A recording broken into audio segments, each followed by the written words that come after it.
নমস্কার, good evening. সবাই ভালো আছেন নিশ্চয়ই। আমি শর্মিষ্ঠা আর আমার নতুন একটা ব্লগে আপনাদের সবাইকে ওয়েলকাম জানাই।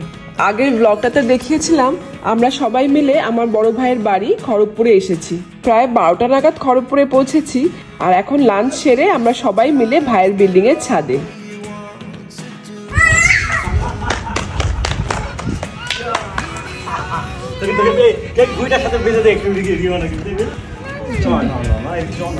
আমার ছোট ভাই সঙ্গে করে ঘুড়ি নিয়ে এসেছে এখানে, সেগুলি এখন ওড়ানো হচ্ছে। আকাশটা দেখুন, পুরো কালো করে এসেছে আর ওই যে ভাইয়ের ঘুড়িটা দেখা যাচ্ছে।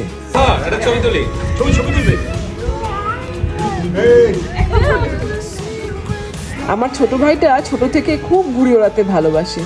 বিশ্বকর্মা পুজোর দিন তো বটেই, 15ই অগস্টে ও এখনো ঘুড়ি ওড়ায়।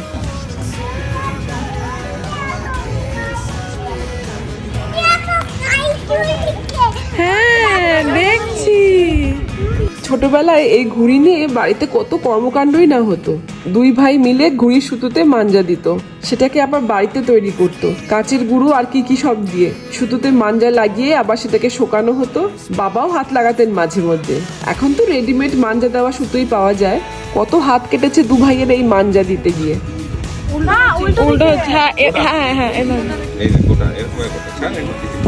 এখন সবাই এক এক করে চেষ্টা করছে ঘুড়ি ওড়ানো।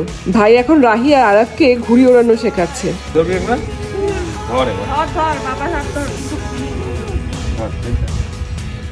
একটা ছবি তুলবো। ওর কি ইচ্ছে মেয়েটা একটু লাটাইটা ধরুক, কিন্তু রিও ভয় পাচ্ছে। আর এইদিকে আমরা চারিধারে দৃশ্য দেখছি। এটাও একটা রিসর্ট টাইপের। কি সুন্দর না জায়গাটা। ওই যে সাদা বিল্ডিং এর মতন দেখা যাচ্ছে, ওটা একটা স্টেডিয়াম হচ্ছে।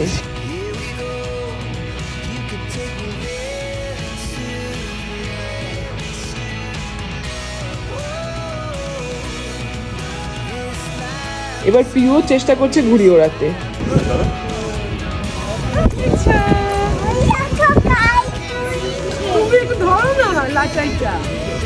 আমাকে ধর। বাবাকে ধরতে পারে না, বাবাকে ধরতে পারে না, বাবাকে।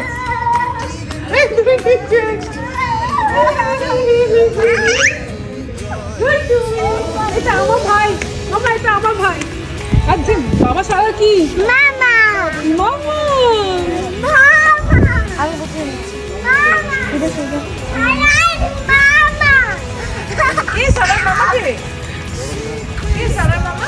এই বাবা ছাড়া মামা। ওরম বাবা না, একদম পাঁচটা গেলেও চলবে না। ওরম না, না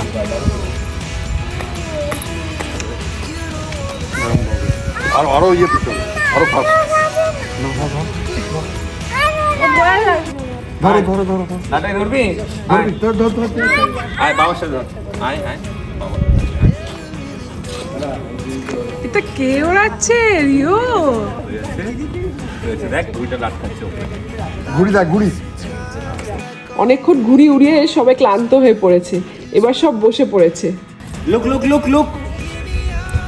লুক লুক লুক তাকাচ্ছে দেখো।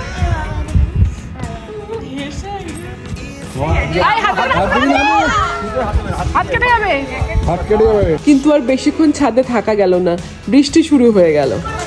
যাই হোক, এবার সবার বেরোনোর সময়।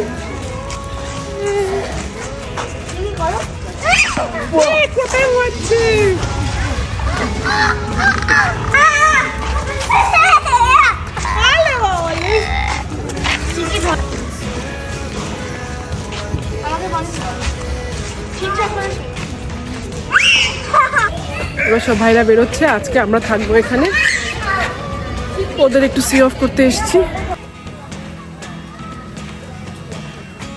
Tata tata. বাড়ি দিয়ে তোমার নামে কাঁদবো। হ্যাঁ, কি বলছো? হ্যাঁ, না খেলে কি করে কাঁদবো, কষ্ট পাবো তো একটু।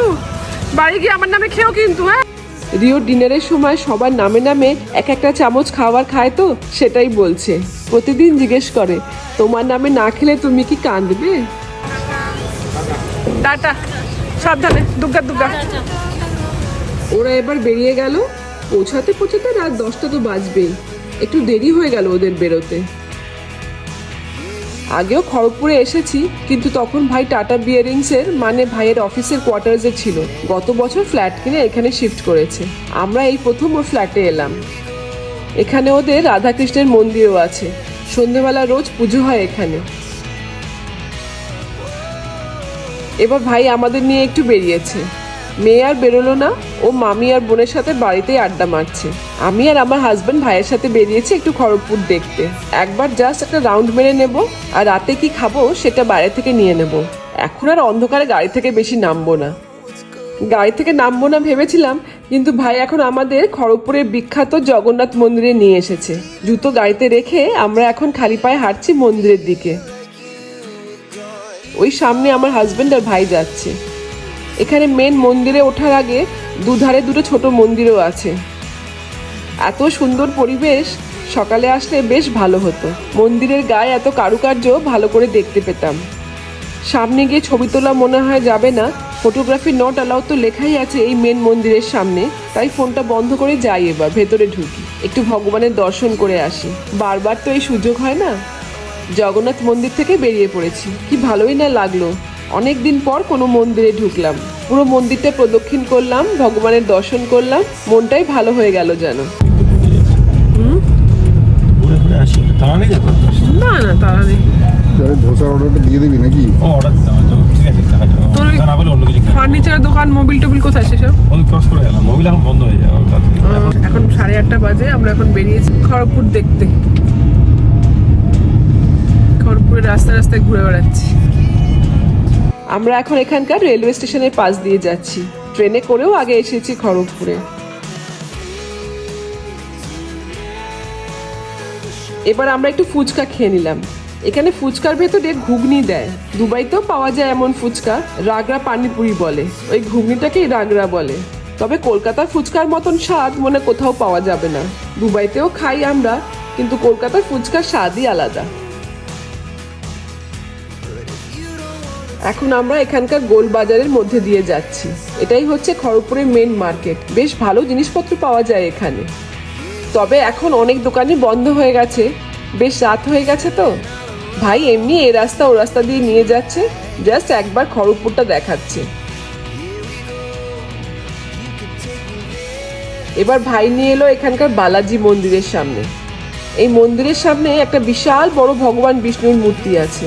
কি সুন্দর, আবার আলো চেঞ্জ হচ্ছে। তবে ক্যামেরাতে অত ভালো বোঝা যাচ্ছে না। আগে জানলে একটু হাতে সময় নিয়ে আসতাম, তাহলে একটু ভেতরে ঢুকতে পারতাম। এখন আবার রাতের খাবারও নিতে হবে, দেরি হলে দোকান বন্ধ হয়ে যাবে। দেখি কাল সকালে একবার বেরোবই। এখন এখান থেকে চলি। আমি এখন গাড়িতে বসে আছি, ভাই গেছে ধোসা আনতে। আজকে রাত্রে আর বেশি কিছু হেভি খাবো না, দুপুরবেলা সব চাইনিজ খাওয়া হয়েছে। এখন রাত্রেবেলায় ডিনারে ধোসা খাওয়া হবে। ভাই আর আমার হাজবেন্ড গেছে, আর আমি এখন গাড়ির মধ্যেই বসে আছি। কলকাতা থেকে এখানে এসে বেশ ভালো লাগছে। বাড়ি পৌঁছে গেছি, খাওয়া দাওয়া শেষ হয়ে গেছে। রাতে শোবার আগে ব্যালকানিতে দাঁড়ানোর অভ্যেস আমার, তাই দাঁড়িয়ে আছি। সামনে রিসোর্টটাতে পার্টি চলছে, নানান রঙের আলো জ্বলছে, জোরে গান চলছে, আর লোকজনও নাচানাচি করছে। যাই হোক, আজকের ভিডিওটা এখানেই শেষ করি। কাল যা যা করবো দেখাবো নেক্সট ব্লগে। ব্লগটা ভালো লাগলে একটা লাইক, শেয়ার আর কমেন্ট করে দেবেন, আর পারলে আমার চ্যানেলটাকে একটু সাবস্ক্রাইবও করে দেবেন। আজ এখানেই শেষ করি। সবাই খুব ভালো থাকবেন, দেখা হচ্ছে নেক্সট ব্লগে।